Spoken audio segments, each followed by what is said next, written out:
Perundingan damai antara Israel dan Hamas tengah berlangsung. Hamas dikabarkan mendesak Israel membebaskan sejumlah tahanan Palestina. Sejumlah tahanan yang dimaksud bukan tahanan biasa. Mereka adalah para pemimpin Hamas yang diantaranya sudah divonis hukuman seumur hidup karena dianggap menjadi dalang serangan. Sementara Israel selama ini selalu menolak membebaskan mereka. Lantas, siapa saja tokoh-tokoh penting Hamas yang masih di penjara Israel itu? Simak selengkapnya dalam video berikut.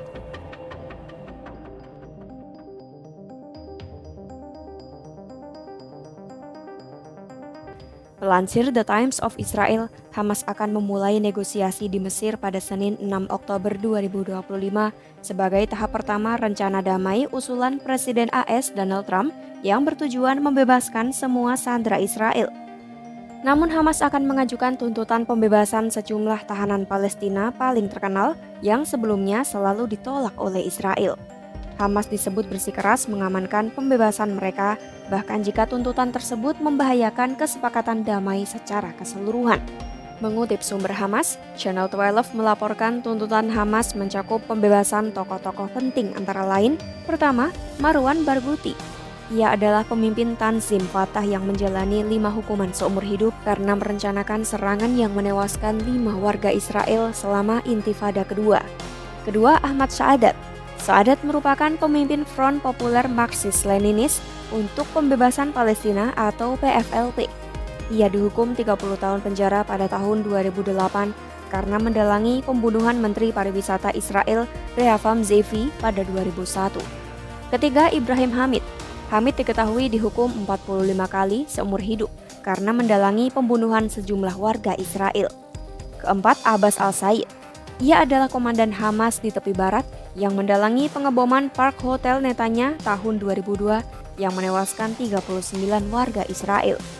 Dan yang terakhir, Hasan Salameh yang dihukum 48 kali seumur hidup karena merencanakan pengeboman bunuh diri.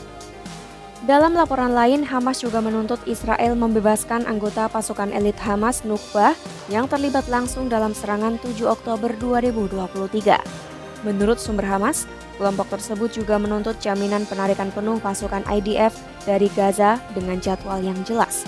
Mereka juga ingin penarikan awal IDF lebih besar dari yang diusulkan Trump, yakni mundur ke garis penempatan IDF selama gencatan senjata terakhir pada Januari 2025.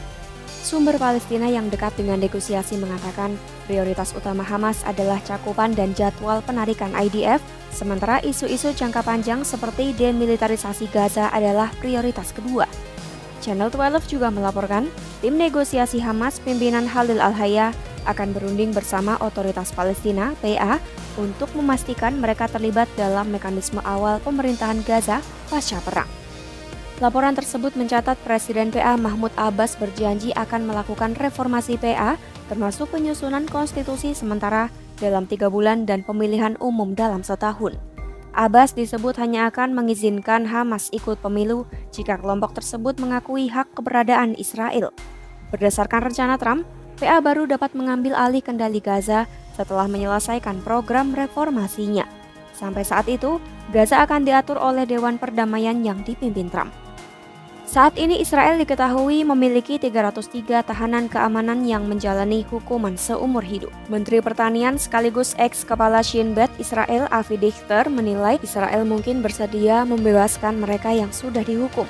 Namun ia meragukan pembebasan anggota Hamas yang terlibat dalam serangan 7 Oktober 2023.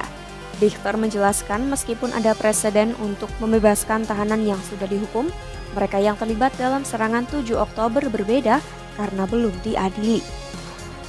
Sebelumnya, Trump bersama Perdana Menteri Benjamin Netanyahu mengusulkan proposal baru untuk menghentikan konflik di Gaza. Hamas merespons rencana tersebut dengan menyatakan mereka menyetujui formula pertukaran sandera dan tahanan serta bersedia membahas detailnya. Formula pertukaran itu adalah Hamas membebaskan 48 sandera yang tersisa dalam 72 jam sebagai imbalan untuk 250 tahanan seumur hidup Palestina, 1.700 warga Gaza yang ditahan sejak 7 Oktober 2023, dan sisa jenazah 15 warga Gaza yang terbunuh untuk setiap sandera yang meninggal. Namun tanggapan Hamas mengindikasikan pembebasan sandera akan bergantung pada kondisi lapangan. Mereka juga menyatakan kesulitan mengembalikan sandera yang tewas dalam 72 jam karena pasukan IDF masih di Gaza. Itulah nama-nama pemimpin Hamas yang masih dipenjara di Israel. Apakah nantinya Israel sepakat dan menerima persyaratan tersebut demi membebaskan para sandera? Pantau terus perkembangannya hanya di YouTube Kompas.com.